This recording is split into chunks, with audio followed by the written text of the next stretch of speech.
Today we're going to be talking about Mazda. Mazda has announced the Mazda CX-70 and the Mazda CX-90 for North America, which are going to be getting their rear-wheel drive inline-six platforms. However, we haven't been getting any concrete details for those, but we do have a taste of what could be with this new Mazda CX-60.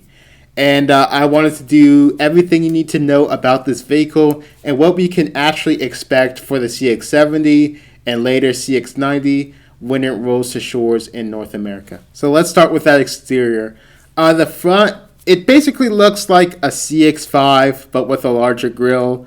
They kind of have this divorced headlight style where they have these LED running lights outside of the main headlight unit. It kind of looks like a Mazda 2, in my opinion, and I'm not sure if I'm really digging it.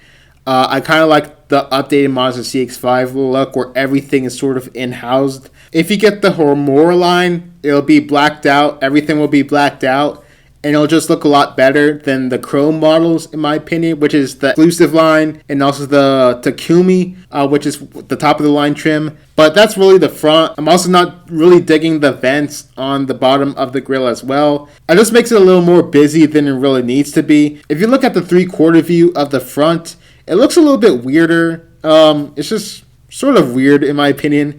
It's not bad. But moving to the side, the rear wheel drive architecture is a lot more apparent here. And again, it just looks like a CX-5, but more rear-wheel drive styled. Yeah, and that's pretty much it. We have these nice wheels. I'm not really digging the PHEV logo right on the side. Again, it just looks a little bit busy, and it doesn't really blend in with the Kodo design language that Mazda is doing. And I wish they could have made people know that this is a plug-in hybrid vehicle with a different sort of insignia, but that's pretty much it. And then the rear profile, it's pretty much like a Mazda CX-5, again, in my opinion. However, I'm not really sure I'm digging these rear taillights. They kind of remind me of a Mitsubishi Outlander, in my opinion. It's just not really the best look, in my opinion. We do have these nice quad exhaust outlets. You don't really see those every day in this class of vehicle, so it's not that I included it here. But it's just overall a weirdly styled vehicle, in my opinion. It looks like a Mazda, but it's like one of Mazda's worst designs that they've released in like the past 5 years. And that's saying something because basically Mazda has hit it out of the park with every other design. And this being one of the worst, but still not being like bad, it's actually still pretty decent looking.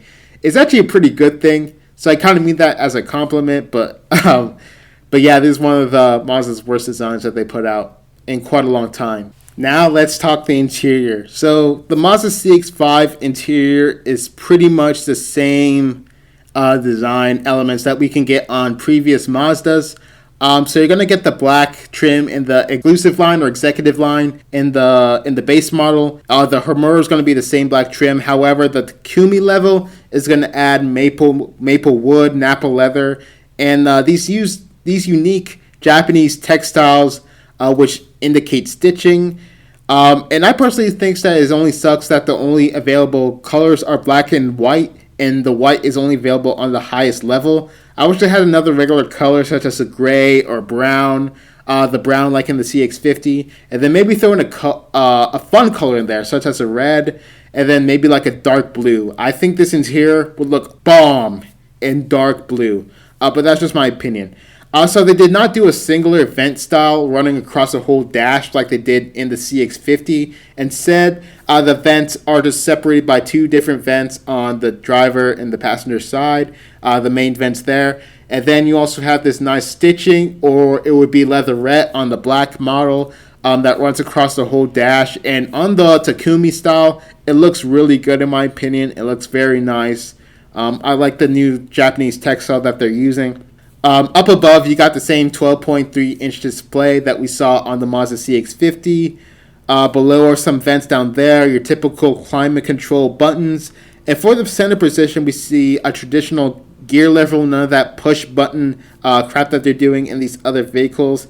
And one of the things I'm liking so far as I take a look in this interior is that there's not a lot of gloss black in here. Many luxury brands, they just overuse that gloss black. And as we know, gloss black gets scratched up and scuffed up over time. And I'm glad that Mazda hasn't really done that with the CX-60, and it just looks overall classy in my opinion. Okay, so looking at the steering wheel, we have this nice leather wrap steering wheel, but new with this Mazda CX-60 is a 12.3 TFT instrument cluster display. It looks really good. I would kind of knock the CX-50 a little bit for not providing that, but it looks like they're going to include it here on the CX-60 and CX-70, and it's supposed to provide speed, traffic signs, and cruise control information as well. They also say that the boot is 570 liters. I'll probably translate that somewhere up here if I can do that. And again, with the interior, I really do like that Japanese stitching style. It's called the kakanui that they do in the highest trim. However, I think the base interior layouts with the black and aluminum is not really that appealing to me in these pictures. It does look nice, but it's just a sea of black, and I wish they did a little more contrast styling in that interior, and I think it would just make it look a little bit better. But that's pretty much what I think of the Mazda CX-60 interior. It should be very nice. We're going to see a lot of this in the CX-70 and the CX-90. I do hope they fix a couple things by offering more interior colors, but other than that, I'm really happy with what we see here. So getting to the performance, this has a double wishbone front suspension and a multi-link setup in the rear. They use the same kinetic posture control anti-roll tech that they use in the Mazda MX-5 Miata, and I'll probably make a video on that pretty soon. All-wheel drive with torque vectoring control is going to be standard, but it's going to be rear-wheel drive as this vehicle is now rear-wheel drive. At the launch, Mazda isn't going to use their inline-six technology. Instead, we're getting their first plug-in hybrid powertrain, which is called eSkyActiv, and it's going to use that same 2.5 liter gasoline engine that we usually see on like the Mazda 3, Mazda CX-5, even the new CX-50. And it's also going to pair that up with a 134 horsepower electric motor that is a 17.8 hour kilowatt battery, making 323 horsepower, 369 pound-feet of torque. And unlike other hybrids like Toyota that use a CVT with a plug-in hybrid, this is using a good old traditional 8-speed automatic transmission, and this is all Mazda designed, so it's good that Mazda is upgrading their transmission from the 6-speed, and that they're now adding in this plug-in hybrid technology as well. So this powertrain can do 0 to 62 in 5.8 seconds, and according to the European WLTP cycle, it could do up to 42 miles by itself. As for the inline-six powertrain, it's going to be a brand new 3-liter inline-six, and it's going to offer a 3.3-liter diesel inline-six as well. And those will feature a 48-volt mild hybrid setup, but we'll have to see when that comes pretty soon.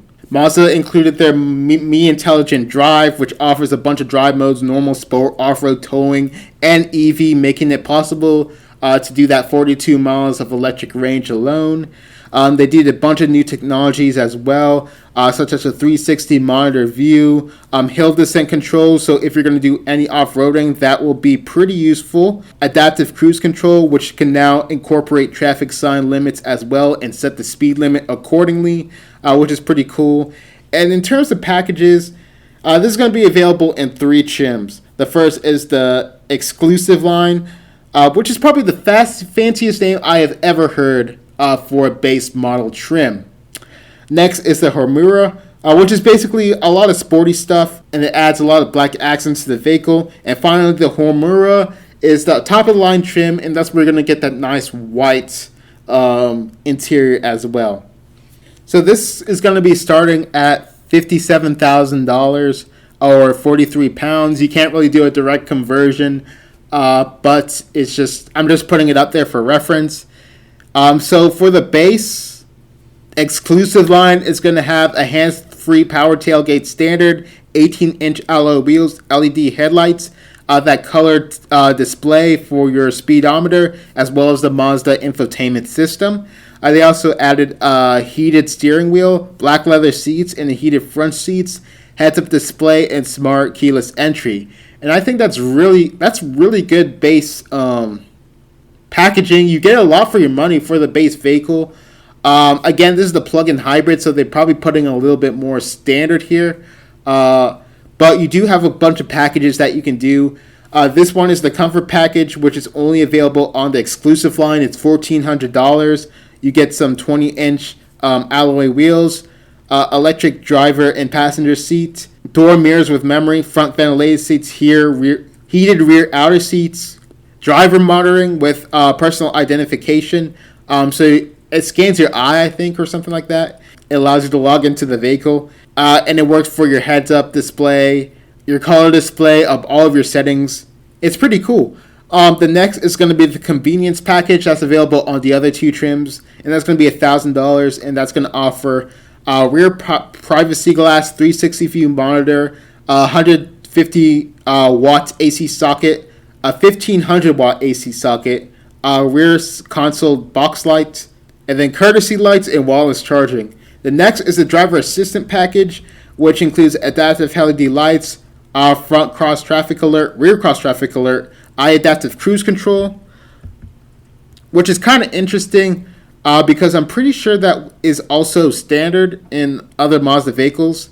And then you got Mazda radar cruise control with cruising traffic support. So with the adaptive cruise control, I'm pretty sure that's available standard in a lot of Mazda models. So hopefully they do that for the American markets. But it is what it is. This is a European car, so it might be spec'd out a little differently. So not everything is going to be like copy paste for the CX-70. So for 46,700 pounds or $60,000, you get the Hamura, which is basically the sportier version of the Mazda CX-60. You get 20-inch black alloy wheels, the black accents. You also receive ambient lighting in the interior, the comfort pack features from the previous exclusive line, and the bass and the Bose stereo. So I would probably go with the Hamura line and probably just add like the driver assistant package and call it a day, in my opinion. So here you get the same convenience package that I mentioned before. You also get the driver's assistant package and the panoramic moonroof. So this will be the second vehicle that Mazda has revealed with a panoramic moonroof. The CX-50 was the first. And then next is the Takumi, which is going to be 48,000 pounds or $62,000. And that's going to be featuring a 20-inch black machine alloyed wheels, body-colored mirrors, a bunch of chrome features around the vehicle as well. You're going to receive that flagship interior featuring the white Napa leather and the nice wood interior detailing. And like the Hamura, there's the option to add the convenience pack, the driver's assistant pack, and also the panoramic sunroof. So it's about $66,000 in American money when you add up all the options again. But again, Britain has that and a bunch of other fees, and it's not going to be a one-for-one translation to US dollars. So that basically gives us a good idea of the features and stuff that we can expect on the Mazda CX-70 and 90. I would expect the packaging for like the base model to be probably slightly worse. Considering that this is the plug-in hybrid, and you know when you're buying a plug-in hybrid and stuff, you're going to get like more feature standard. I do expect it to be fairly well equipped, as I said before. I do expect them to offer the similar packages as Mazda's moving more up market. You know, packages become a thing on Mazda vehicles, and you have to spec the packages of what you want. The thing is with Mazda's current USA lineup, it's basically trims, and you pick a trim that you want with all the features, and that's what you get. So I'm not sure which way they'll go with the CX-70 and CX-90. Overall, this just gives us a good idea of the kind of tech we can expect, the type of interior features we can expect, and the overall design language that they're probably going to use on these vehicles. And I think that if Mazda just comes out with the plug-in hybrid version and the inline 6 version, I feel like they can appeal to a wide variety of customers.